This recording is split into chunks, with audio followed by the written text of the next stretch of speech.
You're listening to The White Rabbit, conversations on the art of presenting in a rather noisy world. Your hosts are Matt Krause and Alper Rozanes. Matt helps leaders of international companies speak, write, and present with confidence. Alper is an author, communications trainer, and a startup investor with a diverse portfolio of companies in Barcelona.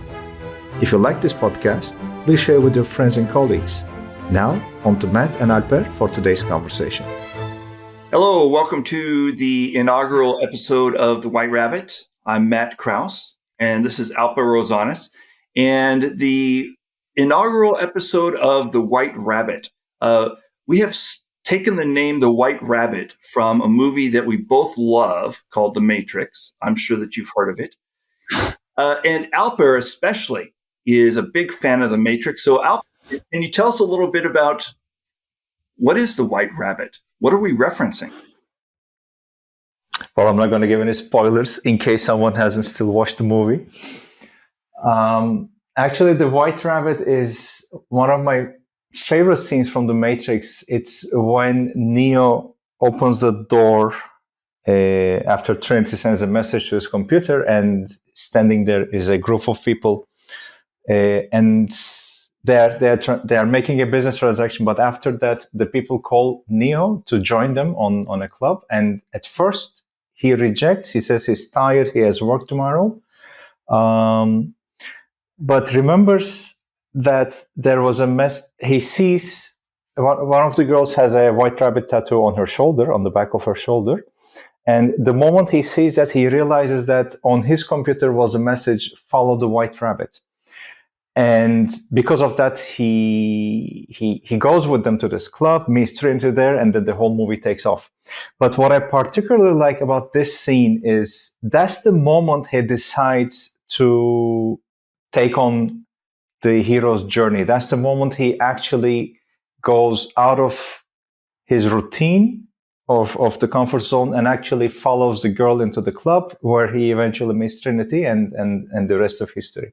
That's why it's one of the most critical moments in the movie, and Yes. one of my favorite scenes. Okay, so just so that some people don't start thinking that maybe they've tuned into a podcast about movie critiques, let's get into the real business of this podcast, which is to talk about things related to presentations. And one of the topics that we've spent a lot of time talking about, and when I asked Alper what should we talk about today for our first episode, one of the options that he threw out there was to talk about the difference between the presentation slide deck and the leave behind slide deck. Did I get that right, Alper? Yeah. Okay. Yeah. So there's a difference between the presentation slide deck and the leave behind slide deck, or the leave behind materials. Tell me more, Alper. What do you mean by that? Mm-hmm. Actually, before coming to that, since this is our inaugural episode, I would like to underline something. Throughout this podcast, I will probably mention this point at various episodes. It's not going to be limited to this one. And here's what I think.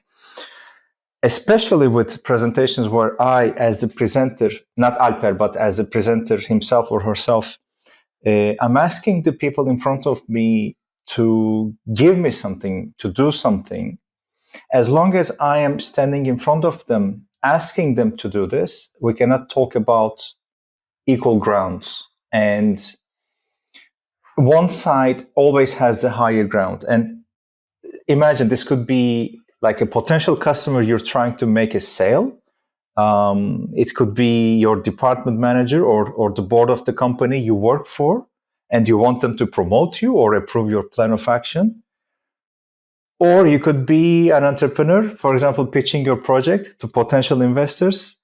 Especially with the last one, but applicable to all of those settings, there is nothing fair about the situation at hand. I want to underline that very clearly. Your audience has the decision power and enjoys a higher ground. Therefore, you as a presenter in the position of lower power, you have homework to do. And since this is the inaugural episode, I wanted to underline that.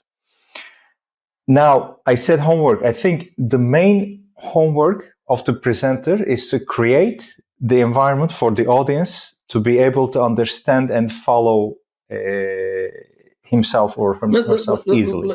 Let me stop you there for a second. Let's jump back to something. Yeah. You said a few moments ago you were talking about the power dynamics between the presenter and the audience, and you were saying that the audience has the power in a presenting situation. Tell me more. What do you mean by that? Well, like I said, there is nothing fair or just about the situation. If I'm presenting to someone, chances are that I want something from them. And I may want them to move in my direction. I may want them to approve a project, approve a budget, or I may actually want them to invest in my project, in my company. If I am standing in front of people, that means I need something from them. So in that setting, we're not talking about equal powers. We're not talking about equal grounds, because the other people has the option and thus the power to make what I want true or not, to make it become true or not. Okay. I may be speaking to them for 2 hours. At the end of it, if they're not connected, if they're not convinced, they will say, okay, nice listening to you. Bye-bye. Okay, that's the end of the presentation. That's the kind of unequal power dynamic I was mentioning to. And let's go back to the presentation itself versus the leave behind materials. So how do you make this decision between what goes into the presentation and what goes into the leave behind materials? How do you make that decision?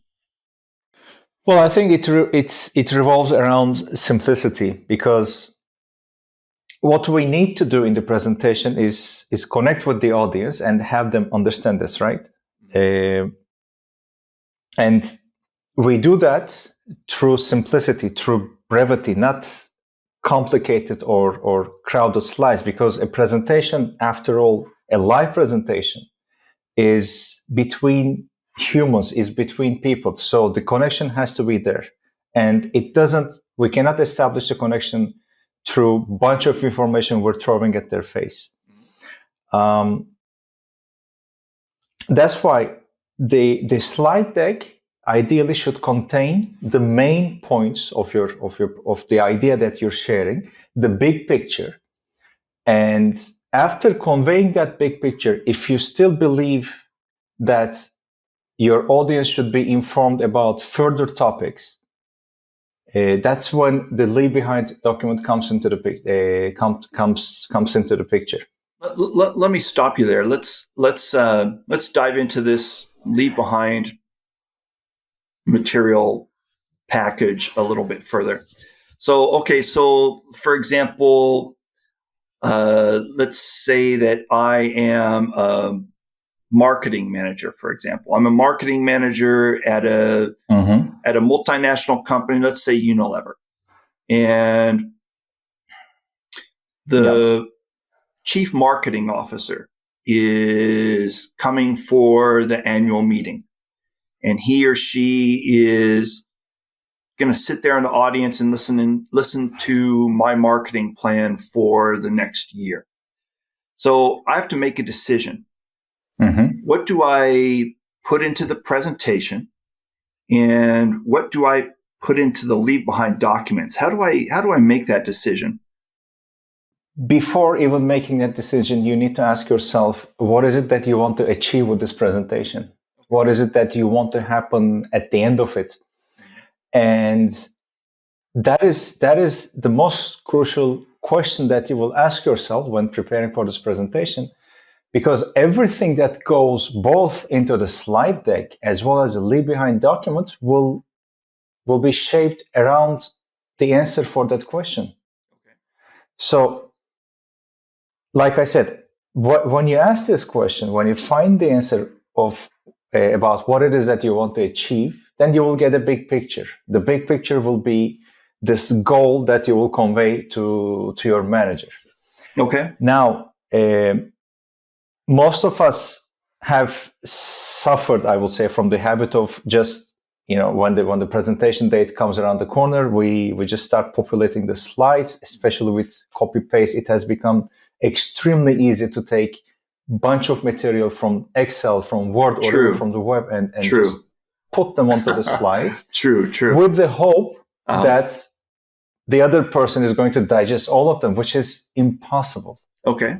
Yeah. So the basic decision starts between what is big picture and what are details that actually support that big picture. Okay. The main ideas go onto the slides. Anything else that can be later viewed in their own time, they go to the leave behind documents.